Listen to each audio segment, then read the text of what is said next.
close till I get up. Time is barely on our side. I don't wanna waste what's left.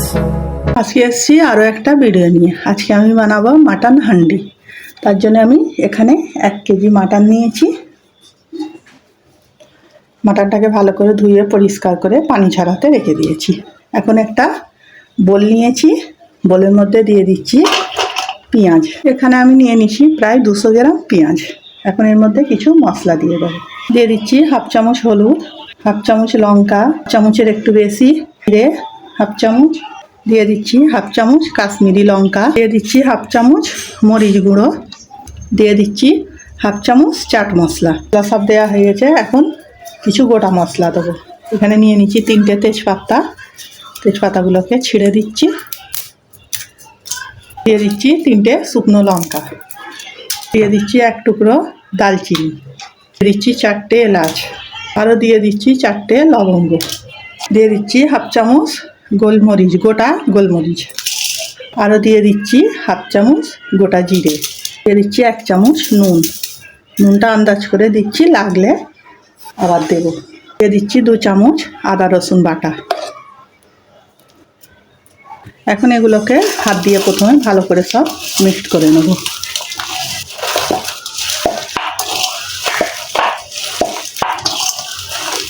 ভালো করে চেপে চেপে mix করতে হবে।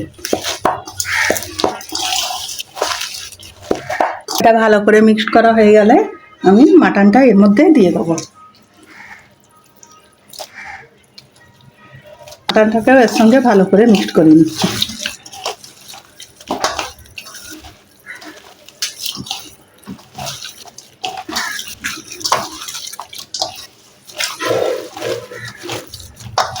করে মিক্সড করা হয়ে গেছে। এখন আমি এটা 10 মিনিটের জন্য সাইডে রেখে দিচ্ছি। এখানে একটা ছোট প্যান নিয়েছি। প্যানের মধ্যে 2 কাপ মতো সর্ষের তেল দিয়ে দিচ্ছি। তেলটাকে ভালো করে গরম করে নিচ্ছি।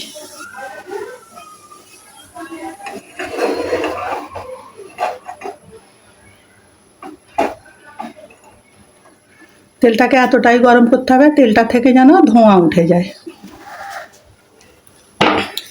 দেখো তেলটা থেকে ধোঁয়া ওঠা শুরু করে দিয়েছে। আমি চুলোটা অফ করে দিচ্ছি, পুরো ঠান্ডা করে নেবো। আবার কিছুক্ষণ পরে তেলটা ঠান্ডা হয়ে গেছে।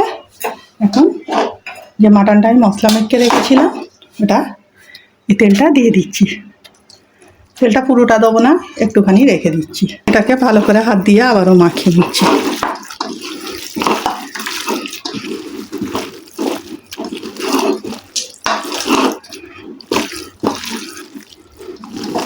করে এটাকে মাখানো হয়ে গেছে। দেখো মাটন হাঁড়ি বানানোর জন্য এখানে একটা মাটির হাঁড়ি নিয়েছি।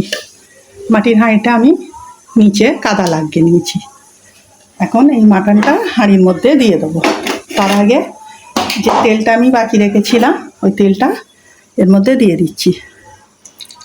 তেলটা দিয়ে তেলটা হাঁড়িতে ভালো করে মাখিয়ে নিচ্ছি। এইভাবে মাটনটা মশলা মেখে রেখেছিলাম এর মধ্যে সব দিয়ে দিচ্ছি।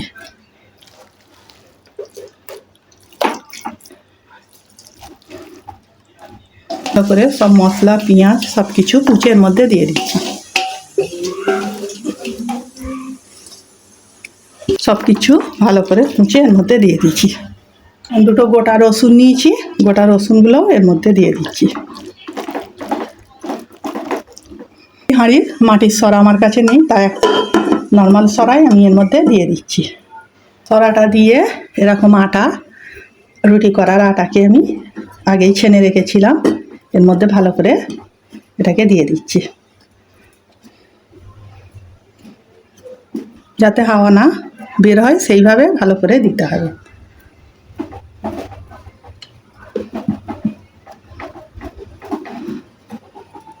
এটা আমার চুলোর উপরেই বসানো আছে, কিন্তু আমি এখন চুলোটা চালু করিনি।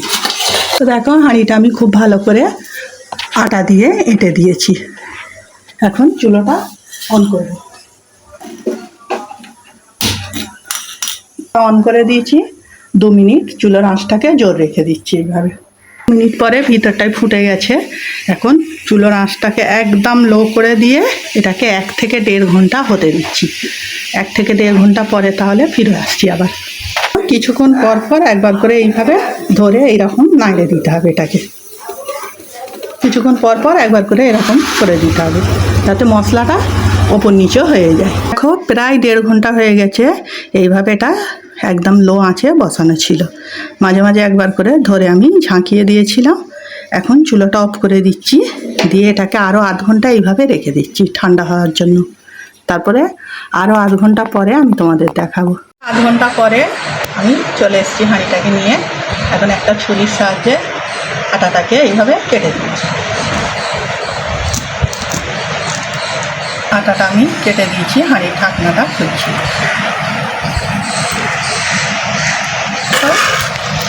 এটাকে একবার ভালো করে মিশিয়ে নিচ্ছি। পেঁয়াজ পুরো গলে গেছে, এরকম রোস্টটা একদম নরম ছেড়ে গেছে। কারা কারা এরকম মাটন হান্ডি খেয়েছো কমেন্ট করে জানাবে। যারা খাওনি তারা অবশ্যই বাড়িতে একবার বানাবে। আজকের ভিডিও যদি ভালো লেগে থাকে লাইক কমেন্ট শেয়ার করে দেবে। আজকের ভিডিও এইটুকু, আগামী দিন আসবো আরও একটা ভিডিও নিয়ে। সবাই ভালো থাকবে, সাবধানে।